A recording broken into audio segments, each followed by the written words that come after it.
की 2.1च्या खाली जायला लागलो तर तो समाजच नष्ट होतो. पृथ्वीच्या पाठीवर तो राहत नाही. कोणी त्याला मारेल असं नाही, तो काही नसलं संकट तरी तो समाज नष्ट होतो, पुढे चालत नाही.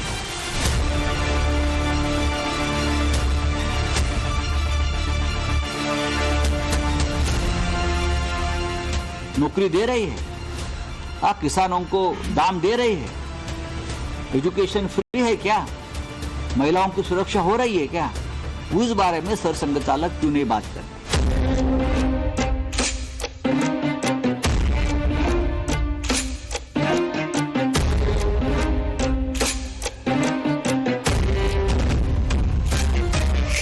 ये चिंता का विषय है कि भारत कहीं बूढ़ा देश ना बन जाए. उन्होंने हिंदू और मुसलमान का वर्गीकरण करके नहीं, हमको दिखा रहे हैं कि हम लोग रिसोर्सेज खा जाएंगे, वो खा जाएंगे. अब मोहन भागवत बोल रहे बच्चे पैदा करो.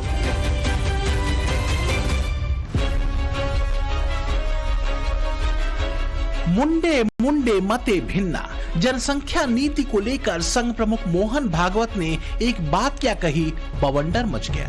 जिसकी पार्टी की जो लाइन थी उसी के अनुसार भागवत के बयान की व्याख्या की. लेकिन सवाल ये जरूर खड़ा हुआ कि क्या मोहन भागवत गलत बात कर रहे थे, क्या संघ प्रमुख ने तथ्यों से अलग बात कही, क्यों 3 बच्चे पैदा करने की बात कही गई, क्या हिंदू समाज पर वाकई कोई खतरा है. तो आगे बढ़ने से पहले जरूरी है संघ प्रमुख मोहन भागवत के बयान को पूरा सुनना. तो पहले ये सुनिए कि संघ प्रमुख ने जनसंख्या के मुद्दे पर क्या बातें कही. संख्येचा उल्लेख झाला, जनसंख्या कमी होते फार चिंता आहे. चिंतेचा विषय आहे. याचं कारण हे शास्त्र, लोकसंख्या शास्त्र जे आधुनिक ते असं सांगतं की 2.1च्या खाली जायला लागलो तर तो समाजच नष्ट होतो, पृथ्वीच्या पाठीवर तो राहत नाही. कोणी त्याला मारेल असं नाही, तो काही नसलं संकट तरी तो समाज नष्ट होतो, पुढे चालत नाही. अनेक भाषा अशा नष्ट झाल्या, अनेक समाज असे नष्ट झाले. 2.1च्या खाली तरामध्ये आपल्या देशाची जनसंख्या नीती 1998 वगैरे मध्ये ठरली का 2002 मध्ये ठरली, साल माहित नाही मला. पण त्याच्यातही असं सांगतात की 2.1च्या खाली नको. 2.1 म्हणजे 0.1 तर माणूस जन्मत नाही ना कधी. 2 पेक्षा जास्ती पाहिजे, 3 पाहिजे कमीत कमी, शास्त्र सांगतं. संघ प्रमुख मोहन भागवत का बस इतना कहना भर था कि विपक्षी दलों ने अपनी अपनी राजनीतिक दूरबीनें निकालकर भागवत के भाषण पर अपने अपने भाष्य देने शुरू कर दिए. 50 करोड़ पॉपुलेशन होने के बावजूद आप लोग बोलते हैं कि पॉपुलेशन बढ़ा है, रोजगार है आपके पास, रहने को घर है आपके पास, आपकी सरकार दे रही है, नौकरी दे रही है, किसानों को दाम दे रही है, एजुकेशन फ्री है क्या, महिलाओं की सुरक्षा हो रही है क्या, उस बारे में सरसंघ चालक क्यों नहीं बात करते. उद्धव के संजय महाराष्ट्र के चुनावी परिणामों के आने के बाद से पीड़ा में हैं. संघ प्रमुख पर संजय का उखड़ जाना मानव सुलभ व्यवहार है. लेकिन सच यह है कि विरोध करने के फेर में संजय की दूरदृष्टि संघ प्रमुख की पूरी बात के संदर्भों पर नहीं अटकती. तो क्या इसकी वजह है उद्धव और संजय का अब तक चुनावी चोट में अटके रहना? क्योंकि संघ प्रमुख मोहन भागवत ने जनसंख्या विज्ञान की चर्चा करते हुए ये बात कही कि जब किसी समाज की जनसंख्या 2.1 से नीचे चली जाती है तो वो समाज धरती से खत्म हो जाता है. उसे कोई नहीं मारेगा क्योंकि संकट न होने पर भी वो समाज नष्ट हो जाता है. किसी समाज की जनसंख्या 2.1 से कम नहीं होनी चाहिए. अब 0.1 तो इंसान जन्म नहीं ले सकता, इसलिए हमें 2 से ज्यादा 3 की जरूरत है. यही जनसंख्या विज्ञान कहता है. अगर पॉपुलेशन का रेट बढ़ता है तो आप भारत की परिस्थिति क्या रहेगी इसके ऊपर आप इमेजिन नहीं कर सकेंगे.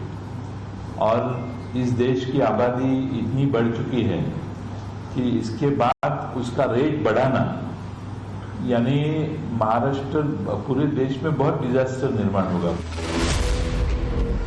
तो क्या संघ प्रमुख ने जो बातें कही वो पूरी तरह अवैज्ञानिक दिखती हैं? क्या ये वक्तव्य भी किसी कट्टरपंथी मौलाना की तकरीरों की तरह ही है? दरअसल फर्क बहुत बड़ा है और गंभीर संकेतों से भरा है। 3 बच्चे पैदा करने वाले भागवत के बयान के पीछे जनसंख्या नीति की वो अहम दलील है जिसकी अनदेखी करते हुए दुनिया के कई देश जनसंख्या से जुड़े एक खतरनाक दौर से गुजर रहे हैं। जरा समझिए क्या हाल है कुछ देशों का।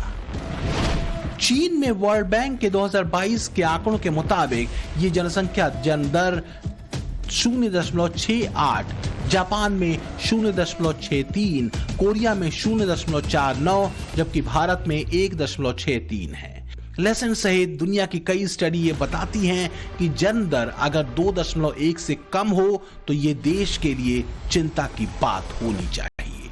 भागवत की भी यही चिंता है। ऐसे देश को एक नई जनसंख्या नीति की जरूरत है। तो भागवत ने वही कहा जो दुनिया भर के तमाम जनसंख्या विश्लेषक या डेमोग्राफी एक्सपर्ट कह रहे हैं। सच ये है कि बीते कुछ वर्षों में हिंदुओं का TFR यानी टोटल फर्टिलिटी रेट यानी प्रजनन दर कम हुई है। इसके पीछे वजह हिंदुओं का गंभीरता के साथ बढ़ती जनसंख्या और फैमिली प्लानिंग को लेकर वैज्ञानिक दृष्टिकोण माना जाता रहा है। लेकिन 2 या 2 से कम बच्चों की वजह से अगले 4-5 दशकों के बाद हिंदू आबादी में बूढ़ों की संख्या ज्यादा होने का खतरा बढ़ सकता है। आप तो हमको दिखा रहे हैं कि हम लोग रिसोर्सेज खा जाएंगे, वो खा जाएंगे। अब मोहन भागवत बोल रहे बच्चे पैदा करो। TFR रेट हर कम्युनिटी का गिरा है। सबसे ज्यादा TFR रेट गिरा है रिलीजन वाइज मुसलमानों का, मगर अभी भी हिंदू समुदाय का TFR रेट वो मुसलमानों में फर्क है। ओवैसी भी ये मानते हैं कि भले ही मुस्लिम समुदाय में टोटल फर्टिलिटी रेट गिरा है, फिर भी हिंदुओं की तुलना में उनका TFR यानी प्रजनन दर ज्यादा है। हिंदू आबादी की प्रजनन दर राष्ट्रीय प्रजनन दर से भी कम है। साल 2022 में आई नेशनल फैमिली हेल्थ सर्वे 5वीं रिपोर्ट के मुताबिक देश के स्तर पर टोटल फर्टिलिटी रेट यानी TFR 2% की रही है, जो NFHS के चौथी सर्वे रिपोर्ट में 2.2 थी। यानी देश के TFR में 0.2 की गिरावट आई है। इसी तरह हिंदू समाज की प्रजनन दर देश के औसत TFR से भी कम है 1.94, जबकि इसकी तुलना में मुस्लिम समुदाय की प्रजनन दर करीब 0.5% ज्यादा है, ये 2.36% है। यानी हिंदू समुदाय में प्रजनन दर 2.1 के आदर्श प्रजनन दर से नीचे है, जबकि मुस्लिम समुदाय में यह दर ज्यादा है। ऐसे में बीतते वक्त के साथ डेमोग्राफी में एक बड़े बदलाव की चुनौती भी खड़ी हो सकती है। लेकिन उससे बड़ी चिंता की बात है टोटल फर्टिलिटी रेट के 2.1 के नीचे रहने की वजह से भविष्य में भारत के भीतर बूढ़ों की संख्या में बढ़ोतरी। ये चिंता का विषय है कि भारत कहीं बूढ़ा देश ना बन जाए। उन्होंने हिंदू और मुसलमान का वर्गीकरण करके नहीं, उन्होंने भारत की जो व्यवस्था है, जो विकास है, उसके संदर्भ में मैं जो समझता हूं, हमको लगता है कि वो उनकी चिंता का विषय रहा है। संयुक्त राष्ट्र जनसंख्या कोष की भारत इकाई ने इसी साल जुलाई में एक रिपोर्ट दी थी, जिसके मुताबिक अगर जनसंख्या दर मौजूदा फ्रेम में ही रही तो 2050 तक भारत की बुजुर्ग आबादी दोगुनी हो जाएगी।